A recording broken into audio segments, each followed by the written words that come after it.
Bonjour, bonjour, bonjour. I'm your humble French tarot reader / deck goblin marine, and today I want to chat new decks and new books. I've gotten a few decks in the last recent weeks, not many, but I still wanted to share them with you as I think you will really enjoy them. And I've gotten quite a lot of books, and I love talking about decks. Definitely that's my passion. You know, I'm a huge deck goblin. I love reading the cards, but another thing that I love reading is books, because reading is what? Fundamental. I've been wanting to talk more about books on my channel because I share a lot about them on Instagram. I get chat with a lot of you over there about books. I've noticed that when I do talk about books on this channel, a lot of you share similar interests. The Venn diagram between like bookworms and deck goblins, in the middle there's a lot of us. And so today, instead of just sharing decks, as I don't have as many as usual, I thought I'd share with you some of my newer books as well. I think you might enjoy them too. So if you're just here for the decks, you can jump ahead. I'm going to put timestamps in the description box below. But if you're a fellow bookworm and book lover like me, then you can stick around for the book section. As per usual, I'm gonna make sure to leave all the names of the decks and books in the description box. So if you're ever thinking, what the heck is this French frog saying? It's gonna be in the description box, and you will also find on there the link to my second channel, The Ways of Your Soul Readings, where you can find me reading the cards for you. Please go and subscribe over there. I'm trying to reach 1,000 subscribers before the end of the year. That would make me super happy. So I encourage you to go and check that out. That's where you can see my pick a pile readings, tarot guidance, all of that good stuff. Warning in advance if you see me shaking. It's been 2 months since I've been infected with the chikungunya, and I still have side effects. Like, this is no joke. I do not wish it on anyone. Honestly, it's horrible. Just a little warning sign. I might be a little bit more shaky than usual. And without further ado, we're going to get straight into it, and we're going to start with new books. So let's go.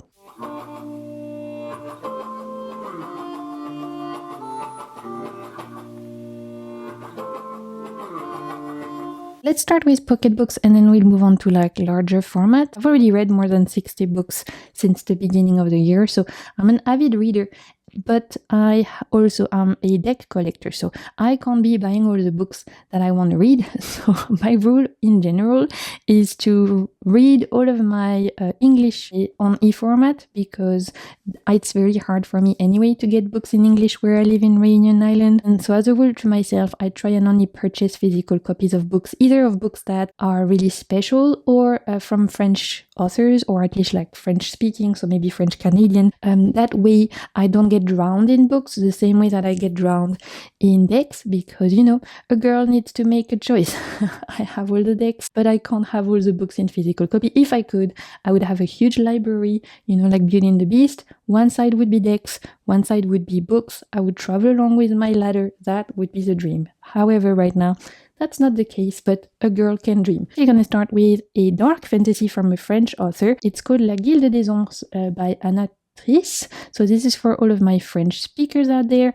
This particular author is getting super popular in France, and actually one of her series, not this one, but one of her series is getting translated in English. It's more of an urban fantasy series, and because it's starting to make some noise, and because she's starting to become more popular, I am thinking they might translate this one as well.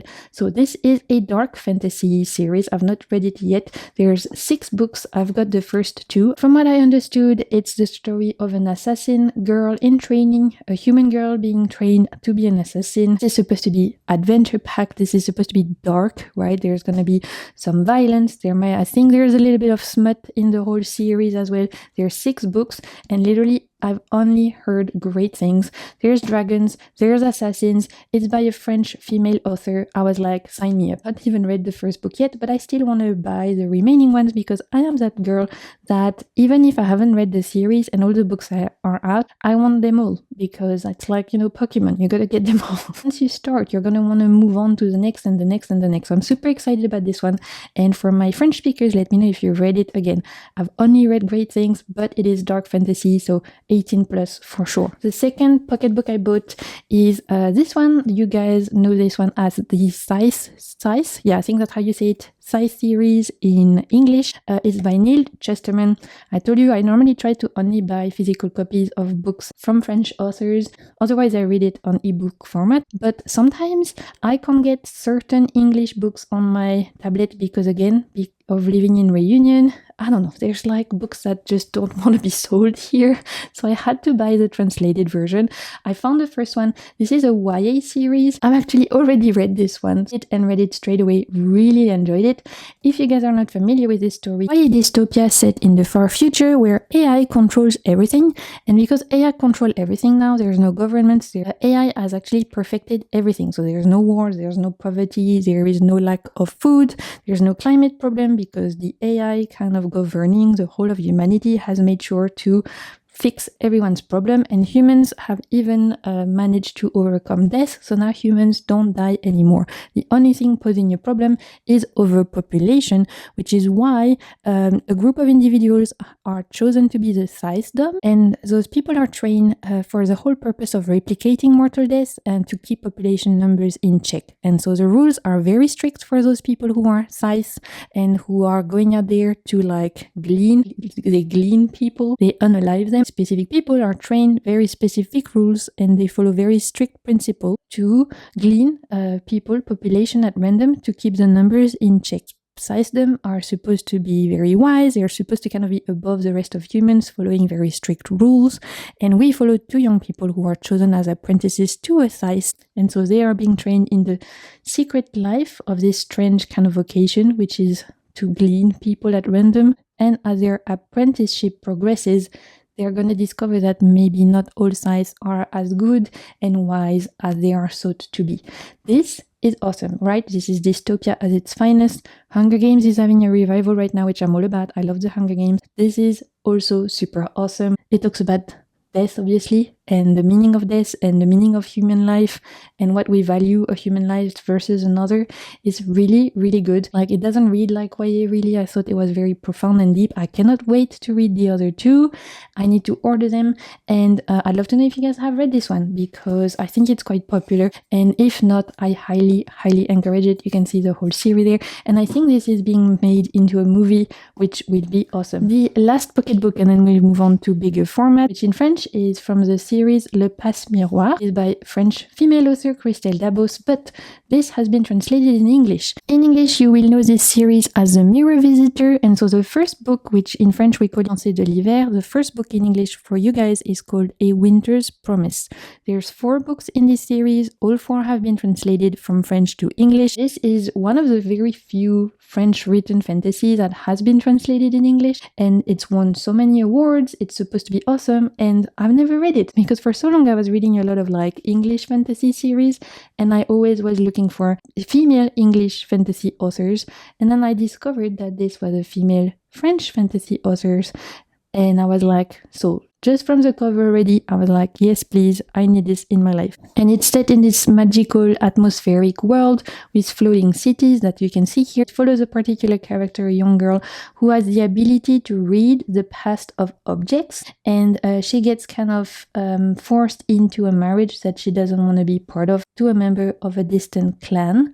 And so she has to leave everything behind that she knows to go and travel to one of these cities. I have tried to stay clear of any spoilers or anything, so I don't know much about it. I just know it's very dreamlike. I know it's supposed to be very like Studio Ghibli vibe, very atmospheric, very whimsical, and there's 4 books, so I'm super pumped for this. I'm always looking for, like I said, French fantasy authors, and this one is one of those books that's super famous in France, and I've heard great things from English readers as well who said that this whole series was fantastic. And again, they said it really didn't read as YA, that it read quite mature and profound, so I'm super excited for this one. And again, let me know if you guys have read this one. Let's move on to bigger formats with my prized possession, my baby, my next heir in line. You would have to prize this off of my dead body. We have to talk about this gorgeous edition of The Sword of Kaigen by M.L. Wang. Look at these gorgeous spread edges. I cannot. This is a French version of this book, and this is the most beautiful book in my whole library right now. So if you're not familiar with The Sword of Kaigen, this is a standalone fantasy book, and it's the story of a mother and a son at a time of war. The magic system in this one is supposed to be very much Avatar The Last Airbender style, but take this into a world of samurai, of like war, and tackling subjects of grief and of familial relationships with amazing fight scenes and also I have heard it will absolutely destroy you emotionally. Look at this artwork inside. I cannot, you guys, look how beautiful this is. So this has been a book I've been so excited to read. I had all intention to read it in English, but then I went into the bookshop and I saw this edition and I was like, okay, well, come on, I'm making an exception for translated books because I cannot leave this behind, considering this is one of those books that I'm the most excited about. I literally, another one I've heard only good things about. She also wrote Blood of a Bright Haven, which I'm also super excited to get. I just couldn't leave this one behind, considering it was one of my most anticipated read of the year. This baby had to come with me, so I'm super excited to cozy up one day and just get into this gorgeous book. And of course, if you guys have read The Sword of Kaigen, let me know. You can find this in English, obviously, as it was originally written in English, and there's gorgeous editions in English as well, but I must say the French edition, it slaps. Let's continue with a book I already read. I bought it and then I read it in like 2 days. Of course, the new Hunger Games. English, this is Sunrise on the Reaping. This has been taking over BookTok and BookTube by storm, and I can confirm that for me this was a 5-star read. I was obsessed. I cried. This broke me and put me back together. This is the story of Haymitch, for those of you who are familiar with the Hunger Games. So it's set before the Hunger Games that are from the main trilogy. So it's a prequel, and honestly, this is amazing. Dare I say this is my favorite Hunger Games book? It might be, honestly. I just loved to read about Haymitch's story. I love to find out more about this particular Hunger Games. I love to see so many characters that we meet later in the Hunger Games trilogy. This is everything. It's emotional, it's poignant, it talks about important stuff that we're facing right now in our day-to-day: oppression, dictatorship, violence, and it just made me cry like a baby. And again, I made an exception for this one, buying the physical copy, because I know I will definitely want to reread it. Right now my dad is reading it and he's loving it. I read the first Hunger Games when I was like 13. I loved it. My cousin are reading it at like 15. They're loving it. My dad is now reading it at 70 and he's loving it.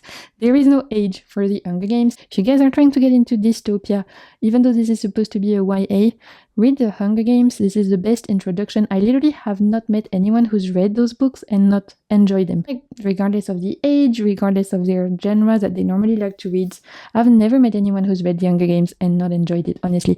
Oh my god. Susan Collins needs to be sent my therapy bill, because I was not the same after this book. I really was traumatized, and yet I need more. So amazing. If you guys have read it, let's talk about it in the comments, because we need to chat. Let's continue with 2 books by French authors. So I'll go over those quickly, as I'm not sure those ones are being translated. The first one is actually French-Canadian.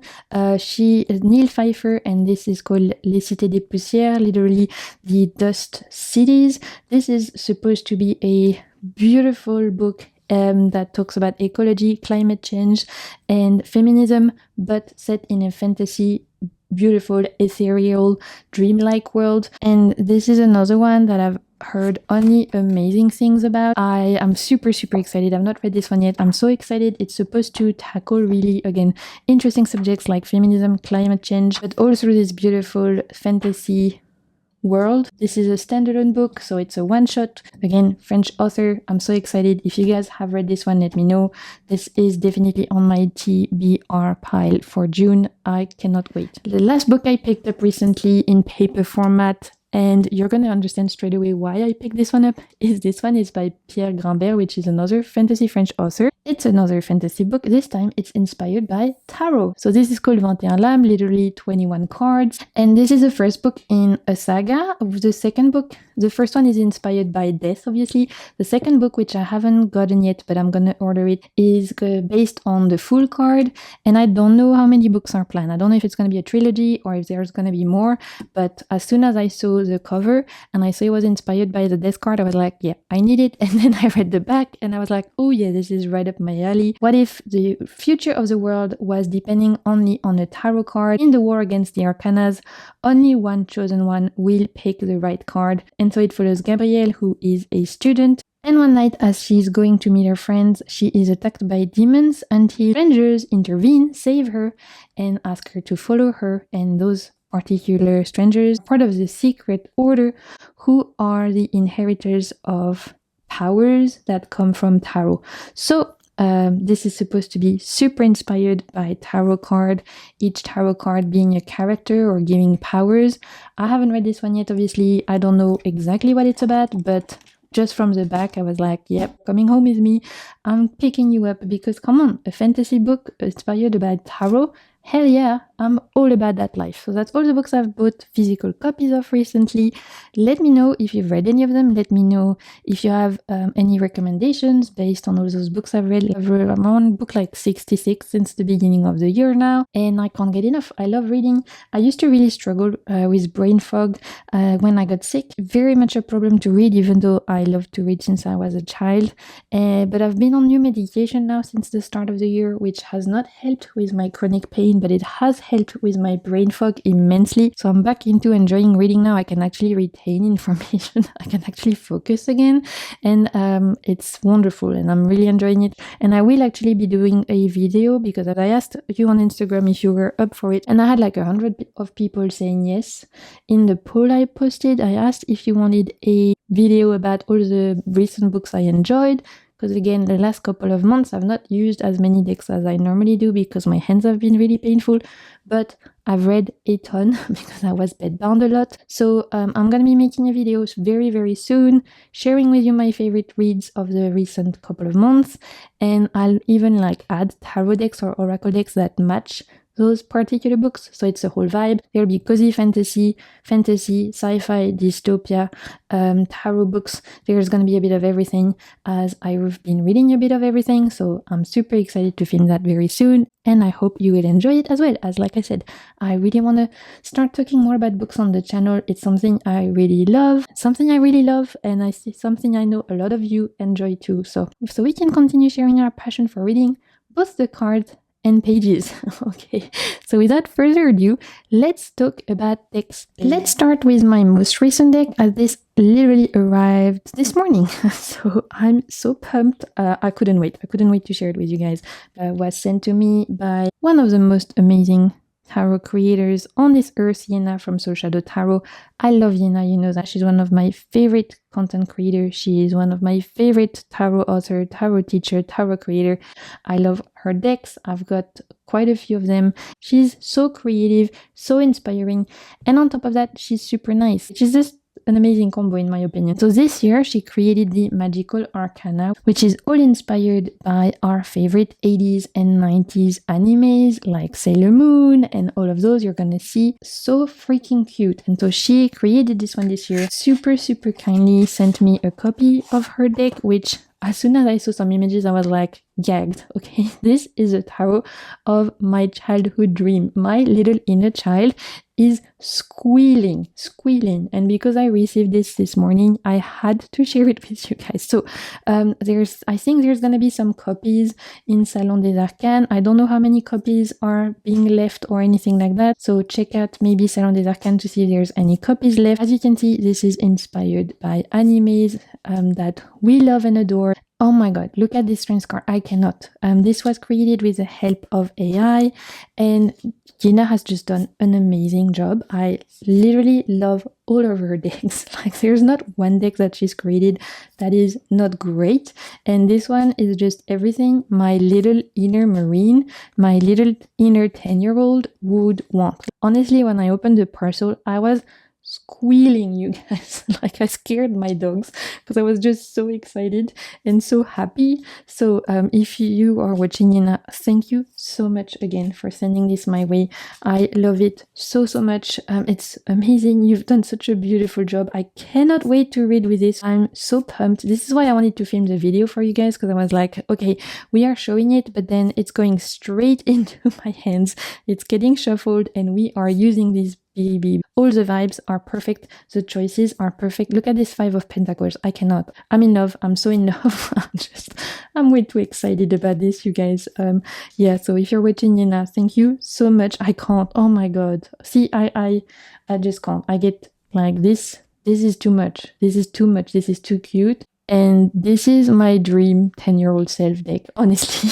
Little Marine inside me is screaming. And I think Yena is a Gemini, and I'm an Aries, and I've always said Gemini and Aries, we are the big kid, and you can tell here that Yena is also very in touch with her inner child, and that makes me so happy because I am too. I'm a big kid. In my mind, I'm like 8. I might have the body of a 30-something years old, but inside, I'm still 10 years old, okay? I'm a simple girl with simple taste. Just give me cute things that I loved as a child, and I'm there, like sign me up. So anyway, so gorgeous. As always, the choices for each of the cards are so smart with all of Yena's deck. She's just super smart, so all of her choices are always really clever. Look at this 9 of Swords. So I don't know if there are still some available on Salon des Arcanes or not. You guys will have to check it out. I think she has other projects in the store. She's always creating new decks. She's always on fire when it comes to creations. I'm just so grateful she sent this one my way because I'm obsessed. Like, I love her Soul Shadow Tarot. It's my all-time favorite, but honestly, this could be number 2 right after that because it's everything I love. So thank you so much, Yena, if you're watching. I'm sending you so much love, and I'm gonna cherish this forever.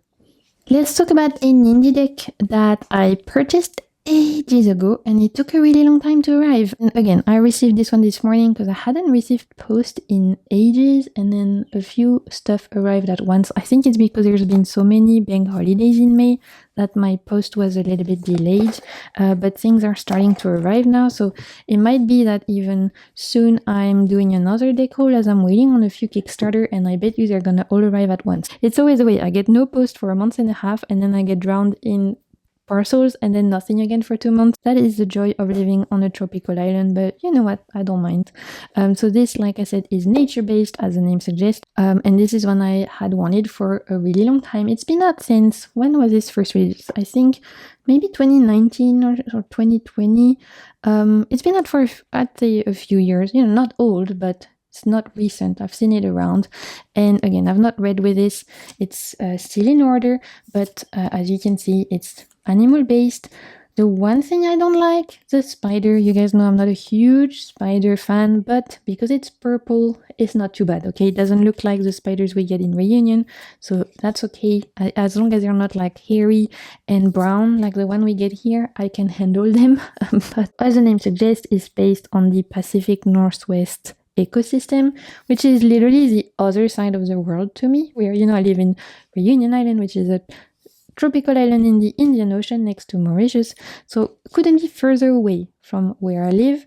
And yet I always found the artwork gorgeous, and I love animal decks, so I was like, you know what, it doesn't even matter if a lot of these animals are not local to me because it's beautiful. The guidebook is really well written. I've had a little look, and it tells you why each animal was chosen, which I love.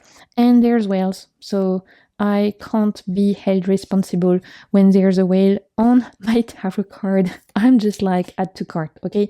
If there's an otter, if there's a whale, I'm like, yep, take my money. So I'm weak. What can I say? I'm a basic bitch and I'm weak. There you go. This is a deck I always found beautiful. Months ago, I had thought to pick it up, and it finally arrived, and I'm so excited because I haven't had a new animal deck in a really long time. I think the latest nature deck I got was a Gentle Tarot, and that was last year. I haven't really purchased a new animal tarot deck in a while, and yet I love them, and so I'm excited to work with this one, as I really love working with nature energy, especially when I'm struggling physically. Working with animals, working with nature decks, I find it very healing and soothing, and sometimes it's exactly what I need to kind of like forget about the shit I'm going through or forget about the world, and also remember that there's still beauty out there. I just love animals so much, and I love to watch David Attenborough documentaries, and yeah, this is just so beautiful. I mean, the art style is absolutely stunning. For the swords, we have majority of birds. For the cups, as you've seen, majority of water, marine animals. So the suits are very much like organized by kinds of animals and ecosystem again. Look at this gorgeous 7 of Pentacles, so beautiful. And yeah, I found the artwork really stunning, so I'm excited to read with this one, as I always thought it was gorgeous. Let me know if you guys have this one, if you like it, if you enjoy it. I think this is a fairly popular deck, as it's been out for a while, and I've definitely seen it around. And did I show the back? Probably I didn't, because we know I'm a bad YouTuber. The backs Look like this, with this gorgeous pine cone, and the sides are in this matte sage green. I adore matte edges with color. They are my favorite. I'm kind of over metallic gilding and gold gilding. Give me matte color edges. And we're gonna finish the haul with my latest Make Playing Cards order. I put a Make Playing Cards order in April. It took a while to arrive. Again, there's been a lot of delays with the post office lately where I live, so that's not surprising. And when I order on Make Playing Cards, which is like a print-on-demand website, I always try to order more than one deck at once, as the shipping is really expensive if you order just one deck. So it always makes more sense to wait until you have a few of them at once you want to get. It just, girl math, you make the most of the shipping. It makes more sense. So I picked up 3 decks from Make Playing Cards, and so that leaves me ready to film my Make Playing Cards collection. I've been promising to do that for you guys, and because now these latest ones have finally arrived, I'm gonna work on making my little Make Playing Card collection, because I actually had a lot of demand for that, which I'm very happy to make. I know there's a lot of questions about Make Playing Cards. How do you find decks on there? How do you use it? What kind of cool decks can you find? And it's full of gems, okay? This website is awful to navigate. It takes ages to find anything on there, and yet it hides some awesome gems. So I'll share with you my latest one, and I'll definitely create a collection video soon dedicated to MPC. Let's start with a deck I've been wanting for ages, but again, I was waiting to order a few at once to make the most of shipping, so I'm so excited to finally have this one. And that is the Camuel Oracle. This is created by G.A. Camuel. I think Filipino creator, I think. Don't quote me on that. This is a deck that is inspired by the RWS, and you're gonna see it is inspired by Pixie's art style specifically. I can't remember how many cards there are. I think around 50 cards, or if I'm not remember, I'll check and I'll write it in the description box, because again, I can't remember. And it comes on a beautiful linen cardstock. Here are the backs, by the way. Beautiful backs, absolutely stunning. And you're gonna see the fronts are equally as gorgeous. So this was created representing day-to-day objects, but all inspired by Pixie's art style. And look how stunning, okay? I love the RWS, I love Pixie's art style. So to have an oracle deck that is inspiring itself from her is, to me, perfection. Like, I cannot wait to mix this and read with this with all of my RWS, those kind of decks that you kind of can make up your own meanings with. Although you do have a card with a PDF link that takes you to a PDF guidebook, which is really good, by the way. I checked it out. This is meant to be divination, fortune telling kind of deck, but of course you can assign your own meanings behind it. As you can see, there's no keywords on the card apart from what is actually depicted, and I love those kind of decks. If you guys watch my readings, you know, every monthly reading, I use one of those decks to check out the energy of the month. For my own personal practice, I love those kind of divination, fortune telling deck that feel very intuitive, that feel like kind of like a normal, but without the structure of the normal. I love that shit. I eat that shit up. And this is exactly that, but with this gorgeous Pixies inspired art style. So I'm so pumped. I've been checking out this deck and it was in my wish list for ages. So when I finally decided to put out my latest MPC order, this is the first one I added in, because I was like, yeah, come on, you're going home with me. I've been looking at you for way too long, so this needs to come home to me. This is my favorite card, the volcano. Obviously, I live on a volcanic island, so this makes me happy. Let's check out some more. We have the boots, we have the fireplace. So you could totally read this intuitively. You have no people. So these are the 2 people cards. So we have the hat and the bonnet. I love that. I thought that was really smart. This is really beautiful, creative, one I never see anyone talk about ever. And yet, come on, I know there are so many of us who love the RWS, and this is literally the perfect oracle companion in my opinion. So that is the Camuel Oracle. If I have the spoons, I'll make sure to leave the link in the description box. The second deck I picked up is actually created by one of our lovely fellow tarot tubers here on YouTube, Chanel from Chanel Days. She is a wonderful content creator. She's a sweetie. And on top of that, she creates her own deck. And so this is one of her latest creation, the Limerence Tarot, and she puts all of her decks up for grabs on NPC because I saw her walkthrough of this one on her channel and I fell in love with it. I decided to pick it up. This is in, again, linen cardstock, very flexible and very bendy. I've not read with any of those decks yet because my hands are still really painful, but I'll still share some images with you guys. You can see. So again, this is a collage deck made by Chanel, and I saw her walkthrough of it on her channel, which I'll try and remember to leave in the description box. And I literally saw her flip through like 5 cards, and I was like, yep, I want it, I need it. Look at this Emperor icon. All of her decks are beautiful, but this is my favorite, which is why I picked it up. She gives us an extra Lovers and an extra Sun card, I think, with choices for the Lovers, which they're all beautiful, so I'm probably gonna leave them all in, to be honest, because they're all gorgeous. And I think there's an extra Sun card. Absolutely stunning. I mean, I love a collage deck. I love a collage deck that feels like it's full of intention, and Chanel's deck really do feel like that. I think it's definitely unique. You can feel Chanel's intention and point of view in this one. Look at this desk card. I cannot. So gorgeous. And yeah, I think Chanel really did her big one with this one. It's so beautiful. I cannot wait to read with this. This is giving huge Leo vibe, and so I think I'm going to be using it for Leo season. I'm a Leo rising, and I love Leo energy, and this one, I don't know, it feels like a Leo to me, this deck. Look at this moon card. I cannot, you guys. Yeah, absolutely beautiful. I'm so excited to have picked. I love this, and I love all of them. I love all the cards, honestly. Let's move on to some of the minors. Like I said, it's giving me Leo vibes, this one, so I'm excited to pick it up for Leo season. This is a deck I could see myself reading for myself, for other people. Just really cool, really unique, really interesting. Definitely check out Chanel's channel if you're not familiar with her work. She is really sweet, really lovely, and obviously really talented.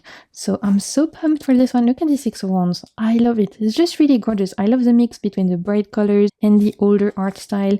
I love this 8 of Wands as well. I think, yeah, this is just super cool. Let's move on to the cups. We have the Ace of Cups. So when I tell you that NPC is home to some fantastic creations, this is what I mean. It really is full of some awesome hidden gems. You just have to do your research. You just have to scroll through, and sometimes it can be a pain. But obviously, for decks created by fellow tarot YouTubers, we're lucky because they usually put walkthroughs on their channels, and that's way easier to see all the cards. But some other decks, like the Camille Oracle, I had only seen a few images, and I went in blindly because I was like, yep, I think that's my vibe. And it turns out it really is. Look at this 4 of Swords. So beautiful. NPC, just full of awesome decks. And this one from Chanel is so cool. Oh my god, I cannot. 8 of Swords. This is fierce. This is so fierce. I freaking love it. And this 9 of Swords as well. Gasp. Like literal gasp. Ophelia, I think this is Ophelia. Yeah. Also really cool. And let's finish with the Page, Knight, Queen, and King. Awesome collage deck. I'm really pumped about this one. I think Chanel did a fantastic job. Again, this is the Limerence Tarot. You don't get a guidebook, but you do get those cards with keywords on it, so you're not left completely to your own devices. And Chanel, if you're watching, congratulations, because you really did a great job and you should be super proud of yourself. The last deck I picked up as part of this little NPC make playing card order is this one. This is the Cemetery Oracle. This is the shorter one, which is still like, I think 50 cards, 50 or 80, I can't remember. It's still a lot of cards, but you can get another version which is over 100, even more cards. I was tempted, but it was really expensive, and I was like, do you really need 150 cards, Marine? Probably not. Try and embrace temperance. I know it's not within my deck goblin self to normally embrace temperance and to learn to say no to myself, but you know, I'm trying. I'm trying. Gotten the smaller version in terms of less cards, but there's still a lot of cards, and honestly, I think that's enough for me. So as the name suggests, the Cemetery Oracle is a deck representing pictures, photography taken from different cemeteries, and I freaking love this, okay? This is so gothic, this is so cool, and this is a little mean, okay? I've already used this a couple of times, and this reads very shadowy. So maybe that's my own experience with it. I don't know if any of you guys have this deck, if you feel like it read you to filth as well, but for me, oh boy, it really did. The keywords are quite balanced, but I mean, we do have a lot of them that hit and slap, right? Like we have shame, we have denial, control, grief, betrayal. You know, it's for me, even though not all of the keywords are, you know, shadowy, this is definitely a shadow deck. From the readings I've done, here we have decay. From all the readings I've done, defeat. Yeah, all the readings I've done with this one so far, it has read me to filth, and it feels, yeah, very direct. And yet, how freaking gorgeous is this deck? I cannot. I love cemeteries. I know I sound like a creepy girl right now, but what can I say? I love cemeteries. My favorite thing to do when I go to Paris is to go to old cemeteries and take walks and look at the old tombs, statues. If you take me to an old cemetery, specifically like historical ones, you know, like I'm talking real old, and you let me spend a whole afternoon there, I'm happy, okay? That's my ideal kind of date. I sound so strange right now. It's like, what do you want to do on a date? I would love to go and walk around a cemetery. But come on, it's so cool. It's just, I don't know, there's something really beautiful, peaceful, and interesting about visiting places where people are sleeping their last sleep. And so this deck feels very atmospheric to me. It feels very gothic and cool. Look at this. Oh, it's so cool. What I didn't expect is that it was gonna slap so hard. Like, this really did bitch slap me quite hard. I was not prepared for this, but now I know. Approach with caution, and yet so stunning. Let me know if you guys knew about this one. There's a few cemetery inspired decks out there, but I thought this one was really cool because it had a lot of cards, a lot of different kind of keywords, so it was really well done and well chosen. And the statues, everything is just really beautiful. Look at this. Oh, so beautiful. So yeah, that's my last deck, the Cemetery Oracle. Again, I'll make sure to leave the link to where you can get this down below, so you guys can go and support the creators who are putting their beautiful creations in on Make playing cards for us to enjoy. Just so beautiful. I'm gonna finish on this. I'm so excited. I need to figure out what to pair this with. I was thinking maybe with the Bird King Tarot it could be cool because it's giving creepy gothic vibes. Maybe also this could go with my Bohemian Gothic. I know you guys are probably looking at this and being like, this is not giving the proper time of year, but for me, where I am, we're going into winter, so this feels very appropriate. You know, I'm moving away from summer here. I kind of want to pull out my Bohemian Gothic and all of my creepy decks and have a good time, me and the ghosts, reading my little cards, reading my little books, cozying in with my blanket and my dogs. That's the vibe for this winter, and that's where we're gonna finish our little deck and book haul. So let me know the new decks you got, new books you got, any kind of reading recommendation, deck recommendation. Let's chat in the comments. I love chatting with you guys. I am slowly but surely coming out of shitty illness time, so I'm hoping to create more content in June. You know, fingers crossed. You never know what could happen, but I'm slowly, you know, getting back into it, slowly but surely. So thank you so much for your patience, and until my next video, I'm sending you so much good vibes, and keep navigating the waves of your soul. Bye.